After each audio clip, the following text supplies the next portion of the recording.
Pride and Prejudice, Chapter 5. Within a short walk of Longbourn lived a family with whom the Bennets were particularly intimate.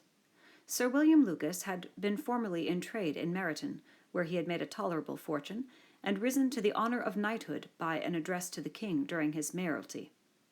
The distinction had perhaps been felt too strongly.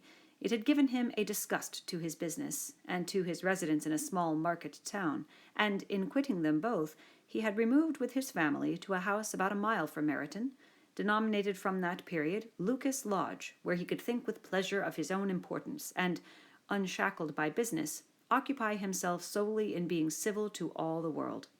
For, though elated by his rank, it did not render him supercilious. On the contrary, he was all attention to everybody.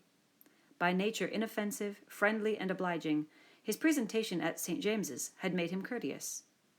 Lady Lucas was a very good kind of woman, not too clever to be a valuable neighbour to Mrs. Bennet. They had several children.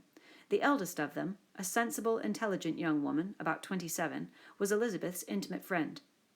That the Miss Lucases and the Miss Bennets should meet to talk over a ball was absolutely necessary, and the morning after the assembly brought the former to Longbourn to hear and to communicate. "You began the evening well, Charlotte," said Mrs. Bennet with civil self-command to Miss Lucas. "You were Mr. Bingley's first choice." "Yes, but he seemed to like his second better."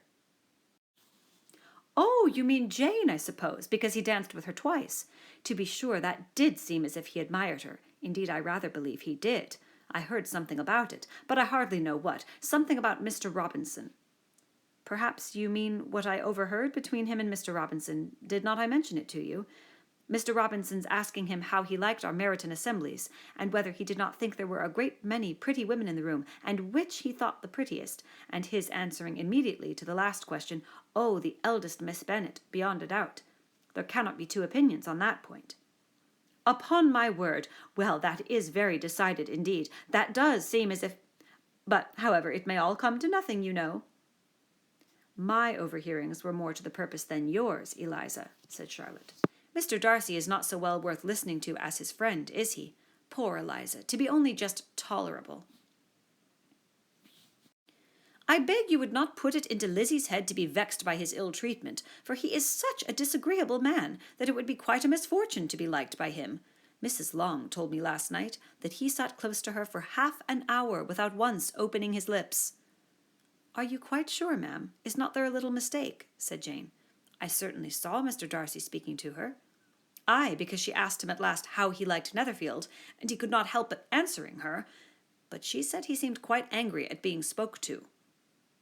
"Miss Bingley told me," said Jane, "that he never speaks much, unless among his intimate acquaintances. With them he is remarkably agreeable."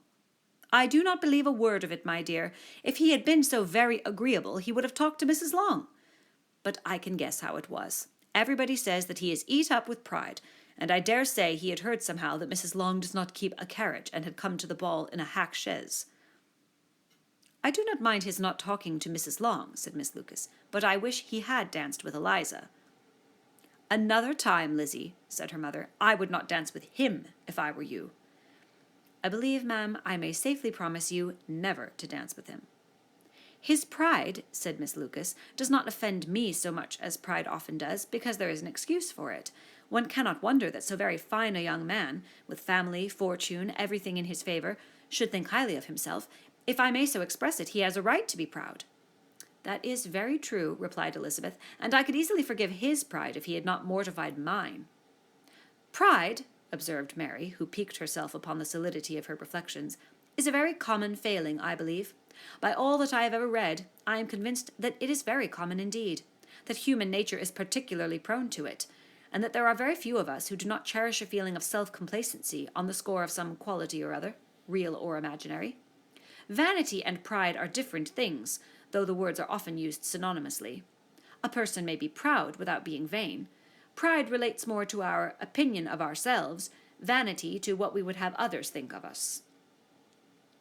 "If I were as rich as Mr. Darcy," cried a young Lucas, who came with his sisters, "I should not care how proud I was. I would keep a pack of foxhounds and drink a bottle of wine a day." "Then you would drink a great deal more than you ought," said Mrs. Bennet, "and if I were to see you at it, I should take away your bottle directly." The boy protested that she should not. She continued to declare that she would, and the argument ended only with the visit.